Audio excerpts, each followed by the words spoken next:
রে, কোথায় চলে গেলি? ইমা কেন তবলার বল বলছি বুঝতে পারছো না? সবাই বুঝতে পারছে। ভাই ফিরে আয়, কোথায় যাচ্ছি? যেটা শ্রুতি ছন্দে আরে শ্রুতি ছন্দ বলে এরকম হয়, তাল মানেই কবিতা, ছন্দ, আর সেগুলো নিয়েই তো আমাদের এক্সপেরিমেন্ট। তার জন্য তো ওই যে একদম। সামনে বসেছি, বসে আছেন নেই, তাই লোকটা শ্রুতি চলে গেছে। ছন্দ মানেই হচ্ছে এক্সপেরিমেন্ট। শ্রুতি ছন্দ মানেই হচ্ছে এক্সপেরিমেন্ট।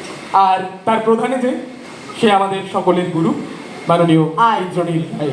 সেই প্রসঙ্গেই বলি, বাংলার অন্যতম প্রধান আবৃত্তি শিল্পী তথা কালোধ্বনির প্রধান মাননীয় শ্রী পূজন দাস মহাশয় প্রায়শই স্নেহ ভরে বলে থাকে, শ্রুতিছন্দ মানেই হচ্ছে আবৃত্তির রিসার্চ সেন্টার।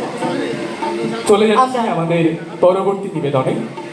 আমাদের পরবর্তী নিবেদন তালি দিয়ে তালি পদ্য বানায়। আশ্রয় অনির্বাণ ঘোষ, ভবানী প্রসাদ মজুমদার, ব্রজেন্দ্রনাথ ধর এবং জেলার জনপ্রিয় ছড়াকার সন্দীপ চট্টরাজ।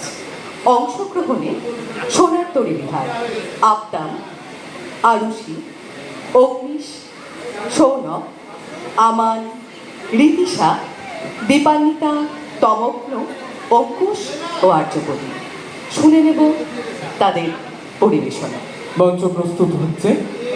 আমাদের শ্রুতি ছন্দ মানেই এক্সপেরিমেন্ট, তাই শ্রুতি ছন্দের আরও একটি এক্সপেরিমেন্টাল ওয়ার্ক তালে দিয়ে তালি পদ্য বানায় আপনাদের সামনে আর কিছুক্ষণের মধ্যেই উপস্থাপিত হতে চলেছে। উপস্থাপনায় শ্রুতি ছন্দ রঘুনাথগঞ্জ শাখার সোনার তরী বিভাগ। আর এই যে এই এক্সপেরিমেন্ট করেছে আমাদের গুরু শ্রী ইন্দ্রনীল রায়।